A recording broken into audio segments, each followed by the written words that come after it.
Thank you. My apology for the delay. I had to attend to other postponements in Court 18. Counsel? May it please the Court, Your Worship. I would suggest at this point in time that Your Worship go ahead with the judgment that you said you have prepared. I'm going to ask that my attorney, for purposes of this judgment, take over, that I do not form part of the judgment proceedings at this point in time, and without going further. May I please? Thank you, Counsel.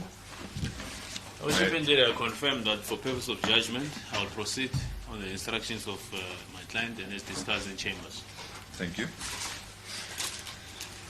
This court now delivers judgment on whether the plea and sentence agreement, Exhibit D, reached between the National Prosecuting Authority and the three accused is just. In the interests of members of the public who may not be familiar with the workings of Section 105 capital A, I consider it necessary to set out briefly the position in law. On 25 March 2026, on 25 June 2026, when these proceedings commenced before this court, accused 1, 2, and 3 conceded to the commission of several offences. The accused and the National Prosecuting Authority regard a certain sentence that they agreed upon as just in the circumstances, which sentence will come into effect if this court finds it to be just. If the court finds the agreed sentence to be just, I will convict accused 1, 2, and 3 and impose the sentence agreed upon between the parties. Should the court find that the agreed sentence is not just, it will neither convict the accused nor impose the agreed sentence. In such an event, the court may indicate to the parties a sentence which it considers just in the circumstances. The parties may then either accept or reject the sentence so determined by court. Should they accept it, the court will proceed to convict the accused and impose that sentence.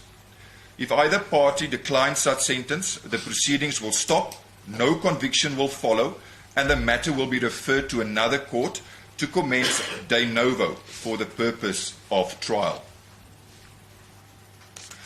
Section 105A of the Criminal Procedure Act governs a distinct procedure in terms of which the National Prosecuting Authority and an accused agree that the accused will plead guilty to specific charges with a specific sentence to follow. The purpose and key objectives of a plea and sentence agreement are to secure a lighter and more predictable sentence than what a court might impose upon conviction after trial. The process further eliminates the risk to the accused of being convicted of more charges or on more serious charges. It avoids drawn-out, time-consuming litigation, thereby saving legal costs and conserving state resources. Section 105A enables the National Prosecuting Authority to secure a conviction and to obtain the cooperation of the accused in testifying against accomplices and in providing information relevant to broader criminal conduct or syndicates. A successful plea and sentence agreement ensures that justice is served promptly and without years of delay. Members of society is surely aware of Stalingrad tactics that so often play out in our courts. The Oxford English Dictionary defines just as, and I quote, morally right and fair, appropriate or deserved, close quote.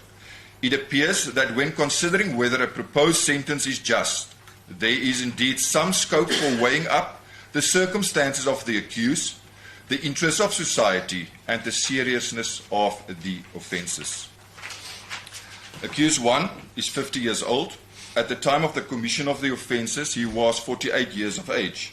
He is married and the father of minor children, although none of those children is born from his current marriage. He is not a primary caregiver. On this matter, the accused has been in custody for approximately 3 months. The accused is not a first offender.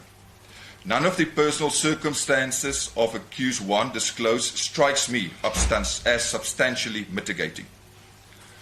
On his behalf, it is submitted that he is remorseful, in that he has, from the outset, indicated his willingness to cooperate with the National Prosecuting Authority and the South African Police Services in their investigations.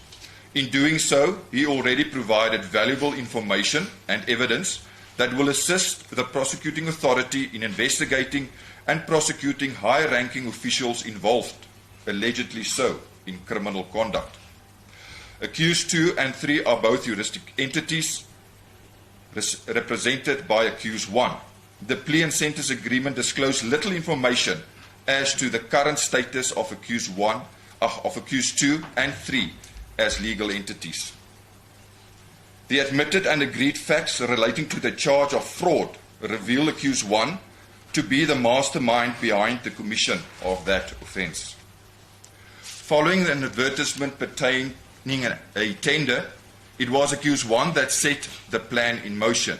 He approached a third party with whom he concluded a franchise agreement, and upon the conclusion of that agreement, accused 2 was registered as a company, again at the instance of accused 1. Then followed the completion and signing of tender documents containing false and fraudulent information, once more the doing of accused 1, and by then accused 2. The tender to the value of 228,665,280 rand was awarded, not on merit, but through the conduct of accused 1 and 2, who corruptly influenced and colluded with a member of the bid committee to ensure that the tender was awarded to accused 2. An amount in excess of 50 million rand was paid out to accused 2 and by implication accused 1 as its director. The influence exercised by accused 1 took the form of monetary gratification comprising of 3 payments of 100,000 rand each, again the doing of accused 1, 2 and 3, bearing in mind that accused 1 is the sole director of accused 2 and accused 3. The payment of those gratification forms the basis of counts 2, 3, and 4. It was accused 1 that personally, and as the director of accused 2 and 3, orchestrated the gratification payments in a clandestine manner to avoid detection, conduct which lays the basis for counts 5, 6, and 7. These facts, as admitted by accused 1, 2, and 3, tell the story of a person possessed with a corrupt, deceptive and devious mind, capable of orchestrating a carefully planned criminal operation. I have noted the willingness of accused 1 to cooperate in the investigation of high-ranking officials implicated in criminal conduct, and 1 appreciates that he holds information that could assist the National Prosecuting Authority. His own involvement in the offences set out in counts 1 to 7 must not be underestimated merely because certain of those who colluded with him holds high office. On the information placed before me, it was accused 1 who was the kingpin in the defrauding of the South African Police Services, assisted by persons holding office within the police service. I find it apt to pause here and, for your benefit, Mr. Matlala, refer to the well-known matter of S versus Maslango and another 2011 2 SACR 164 Supreme Court of Appeal, where at paragraph 26 it was held, and I quote, "Corruption has plagued the moral fibre of our society to an extent that, to some, it is a way of life. There is a very loud outcry from all corners of society against corruption, which nowadays seems fashionable. Some even go as far as stating that corruption is rendering the state dysfunctional. It is the courts that must implement the penalties imposed by the legislature. It is also the courts that must ensure that justice is not only done, but also seen to be done." Close quote. Furthermore, money laundering artificially distorts housing and legitimate business markets, crowding out compliant enterprises. The severity of the penalties that a court may impose upon the conviction of a count of money laundering echoes the serious nature of the offence. Why I make reference specifically to corruption and money laundering will become clear later in this judgment. The devastating effects of crimes as corruption, fraud and money laundering have on this country need no introduction. It is self-evident. One need only turn on the television or go onto social media. It is there daily. The consequences extend far beyond a single case. Corruption has robbed South Africans of economic growth, jobs, functioning public services and public trust. It has contributed directly to failing infrastructures, collapsing institutions and widespread poverty. The courts must do everything justifiable to stem the tide. It is submitted on behalf of accused 1 that he is remorseful because accused 1 entered into a plea and sentence agreement with the National Prosecuting Authority, which is set to reflect the accused's remorse and, as your legal representative put it, your partial rehabilitation. You are willing to assist the National Prosecuting Authority with information and evidence to pursue high-ranking officials involved in criminal conduct. Whether an offender is sincerely remorseful and not merely sorry for himself at having been caught is a question of fact. Before I can find that accused 1 is genuinely remorseful, which may be a mitigating factor, substantial in nature, I must have a proper appreciation of, amongst other things, what motivated accused 1 to commit the deed, what has since provoked accused 1's change of heart, and whether accused 1 truly appreciates the consequences of his actions. These offences were committed out of greed and for no other reason. While it is submitted on behalf of accused 1 that he, from the outset, came forward of his own accord to assist and disclose information relevant to other people involved in criminal conduct, he did so after being requisitioned to appear in this matter, as he was already in custody on another unrelated matter. Accused willingness to cooperate with the authorities followed only after his arrest and upon realizing the authorities were onto him. I am not persuaded that accused 1, and by implication accused 2 and 3, have genuine remorse, which of necessity involves a true appreciation of one's moral guilt. I view the accused's willingness to assist the authorities as a bargaining tool aimed at securing a more lenient sentence. Conduct which become a neutral factor, since it falls squarely within the objectives of Section 105A of these proceedings. I have, at the previous appearance, found that there was due compliance with Section 105A, subsection 1B, Roman 1 and Roman 3. This provision has as its objective victim participation in a plea bargain process. It lends legitimacy and credibility to the process. In this manner, society benefit in that victims' participation enhance transparency and lends credibility to the saying that justice must be seen to be done. Exhibit C is an affidavit by Charity Matlala Matlo, a Major General in the South African Police Service appointed as the Chief Risk Manager of the South African Police Services. Her views and submissions are documented and I have noted and considered them. This is perhaps an appropriate moment to return to the purpose and objectives of a plea and sentence agreement. By endorsing the agreement as just, the court will avoid drawn-out, time-consuming litigation. The agreement will assist the National Prosecuting Authority in pursuing high-ranking officials allegedly involved in criminal conduct. Yet, from the address by Advocate Manilal and upon my perusal of Exhibit D, I do not get the impression that the National Prosecuting Authority is in limbo and without evidence against any other individuals involved in the tender fraud, corruption and money laundering. It rather appears that the cooperation of accused 1 would merely assist the authorities in its pursuit of justice, and that this pursuit does not depend entirely upon accused 1's cooperation. The reliance by the National Prosecuting Authority on accused 1's cooperation is a material factor in moving the National Prosecuting Authority in agreeing to the sentence documented in Exhibit D. I must emphasize in this regard that the duty to investigate and prosecute those who corrupt the institution of state rests upon the South African Police Service and the National Prosecuting Authority, and not upon the accused. It remains their responsibility to conduct thorough and independent investigations and to assemble the evidence required to bring offenders to book. The fact that the accused one holds evidence against high-ranking officials cannot come at the cost of justice. His cooperation may assist the state, but it cannot be permitted to replace the state's own diligent efforts, nor may accused one's cooperation be used to purchase a sentence that fails to reflect his own criminality. The conditions of suspension agreed between the parties are unique in its nature when it comes to plea and sentence agreements. It is aimed to give effect to the purpose and objectives of plea and sentence agreements. On this aspect, the following of note. The conditions of suspension agreed upon between the parties are not timeless.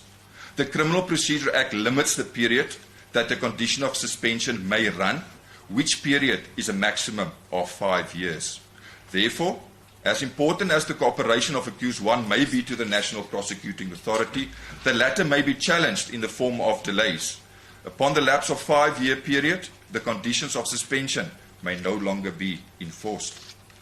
Advocate Manilal indicated to court that he has permission to enter into this plea and sentence agreement, I quote, at the highest level, close quote, within the NPA. He further, on more than one instance in his address, submitted that the court must see the bigger picture. In doing so, and with due regard to the agreed sentence, the NPA by implication invites members of society and the justice system to trust the National Prosecuting Authority to successfully pursue other alleged culprits relevant to the matter before court. Advocate Manilal also referred the court to other high-profile matters where accused persons entered into plea and sentence agreements, which matters have materially similar conditions of suspension as those conditions agreed on in the matter before court.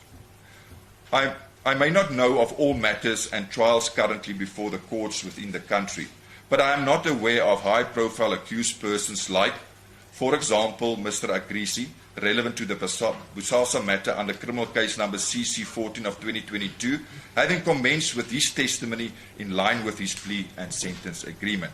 I merely use this as an example because I was referred to this matter by Advocate Manilal. Unfortunately, I was not referred to any plea and sentence agreements that contributed to and resulted in the successful prosecution in the pursuit of justice. Members of societies may soon, if not already, doubt the effectiveness of plea and sentence agreements as a tool to effectively pursue justice. I turn to the sentence agreed upon between the parties. The National Prosecuting Authority and the accused agreed on a sentence set out on page 17 and 18 of Exhibit D. They agree that, in respect of accused one, all counts be taken together for the purpose of sentence, and that a period of 15 years imprisonment be imposed, of which 7 years are suspended on certain conditions. In respect of accused 2 and 3, it is likewise agreed that all counts be taken together for the purpose of sentence, and that the wholly suspended fine be imposed. In considering the justness or unjustness of the sentence agreement, the court cannot simply decide for itself in vacuum what sentence it would have imposed for the crimes to which the accused pleaded guilty.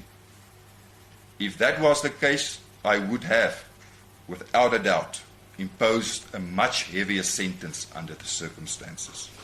But that is besides the point. The test is different, since this is a plea bargain matter. I have dealt with the serious nature of the offences, the interests of society, and the personal circumstances of the accused as disclosed to me. In terms of Section 105, capital A, subsection 9A, for the reasons stated, I find that by taking all counts together for the purpose of sentence, a sentence of 15 years imprisonment, of which 7 years are suspended, resulting in an effective period of 8 years incarceration, is not just. I remain mindful of the objectives of Section 105A proceedings. However, the emphasis placed on the accused's cooperation in pursuit of other alleged criminals is extreme. Such emphasis comes at the cost of the interest of society and the serious nature of the 7 offences that accused 1 and 2 admitted to, and the 6 offences in respect of accused number 3. Accused 1 was the principal figure, the instigator in this fraudulent and corrupt venture. High-ranking officials may well have been involved, but their involvement appears to have followed upon the initiative of accused 1, although the law permits the counts to be taken together for the purpose of sentence. To do so, in taking all 7 counts together for the purpose of sentence, as agreed, may cause an imbalance, and as a result, an unjust sentence. Therefore, my earlier specific reference to the serious nature of the offences of corruption and money laundering. The National Prosecuting Authority and the accused set out circumstances they view as substantial and compelling, which may move the court to consider a sentence outside those preferred under minimum sentence legislation. These are recorded in Exhibit D, paragraph G, on page 16. Section 105A, subsection 7B, Roman 2 of the Criminal Procedure Act requires that the court must have due regard to prescribed minimum sentences governed by Act 105 of 1997, even at considering whether a plea and sentence agreement is just. On the count of fraud, a period of 15 years imprisonment is ordained. I have duly considered the submissions by the National Prosecuting Authority and the accused, and in applying the principle laid down in S v. Malgas 2002 2 SA 1222 Supreme Court of Appeal, I find that where minimum sentence legislation applies, substantial and compelling circumstances do exist. The record will reflect these circumstances as those referred to in Exhibit D. Though I have rejected accused 1's willingness to assist the authorities as a sign of remorse, I do acknowledge the fact that accused 1 is cooperating in the ongoing investigation and agreed to participate and cooperate in future ventures by the National Prosecuting Authority to bring other alleged criminals to book. I am therefore satisfied that the prescribed minimum sentence relevant to count number 1, that of 15 years imprisonment, may be departed from. Limited information pertaining accused 2 and 3's financial position, whether they are still active companies or dormant, etc., was put before me. The court largely relied on the agreed sentence between the parties with due regard to the earlier mentioned factors and circumstances. Considering the objectives of Section 105A, the evidence placed before me, and the cumulative effect of sentences, I find that the following to be a just sentence. It must be noted the accused is not sentenced to this. It is now, following the court's reading out of what the court views as just, for the parties to consider whether indeed they agree with the court. Should they agree with the court that this is a just sentence, the parties being the accused person, 1, 2, and 3, as well as the National Prosecuting Authority, the court will only then proceed to convict the accused and then hand down the sentence as the court viewed just. The sentence viewed as just by this court. Accused 1, count 1, that of fraud, 15 years imprisonment, of which 7 years are suspended for a period of 5 years on condition that 1. The accused does not commit the offence of fraud, theft, corruption in contravention of Section 3 or 4 of the Prevention and Combating of Corrupt Activities Act 12 of 2004, or money laundering in contravention of Section 4, 5, or 6 of the Prevention of Organised Crime Act 121 of 1998 during the period of suspension. The next condition, or the accused at any time upon the request of the state will depose of a statement or statements under oath and testify at all future criminal matters in which he is implicated directly or indirectly, or as the director of accused 2 or accused 3 during the period of suspension. The next condition, or the accused must testify frankly and honestly without withholding any testimony about his involvement in any other person's involvement in all such criminal matters, even where such testimony implicates him in the commission of criminal offences as it envisaged by Section 204 of the Criminal Procedure Act during the period of suspension. Or the accused may not refuse to testify in future proceedings or retract any of his formal statements to the investigators during the period of suspension. Or the accused may not leave the Republic of South Africa during the period of suspension. Accused 1, counts 2, 3, and 4, those of corruption. The 3 counts are taken together for the purpose of sentence, and the accused 1 is sentenced to 10 years imprisonment, of which 8 years are to run concurrent with the sentence imposed on count number 1. Counts 5, 6, and 7, money laundering, in respect of accused 1. These counts are taken together for the purpose of sentence. 10 years imprisonment, of which 8 years are to run concurrent with the sentence imposed on count number 1. The net result is a period of 12 years imprisonment. In terms of Section 1031 of Act 60 of 2000, the accused 1 remains unfit to possess a firearm. Accused 2, on count number 1, that of fraud, a fine of 1 million rand, wholly suspended for a period of 5 years on condition that the accused is not convicted of fraud or theft committed during the period of suspension.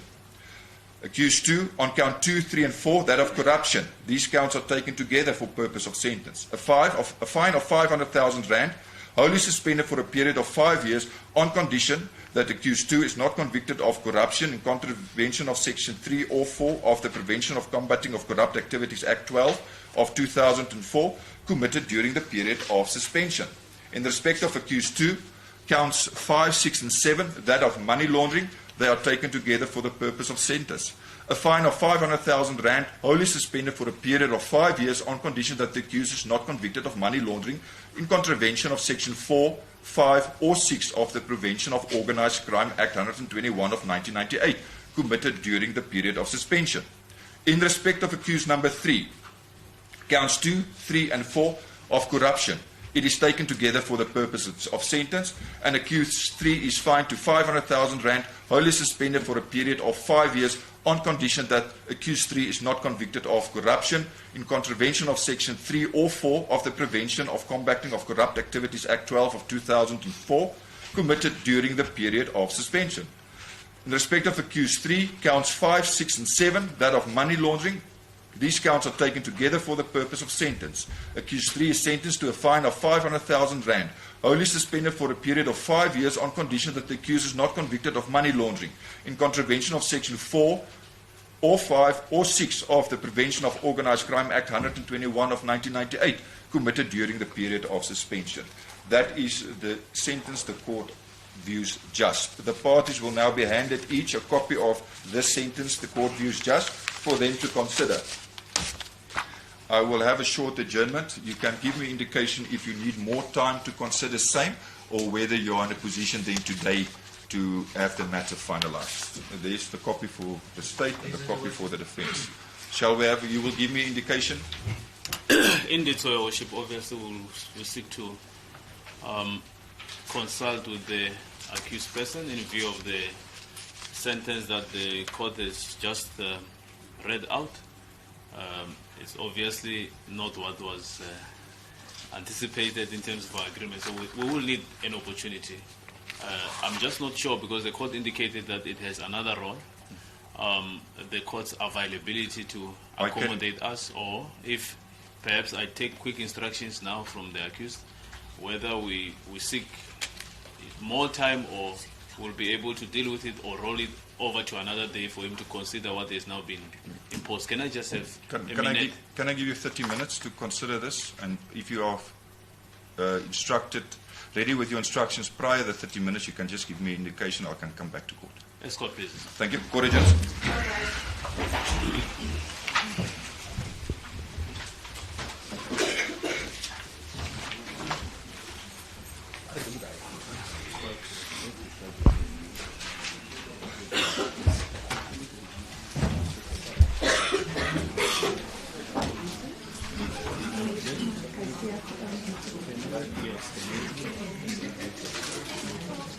Go back to that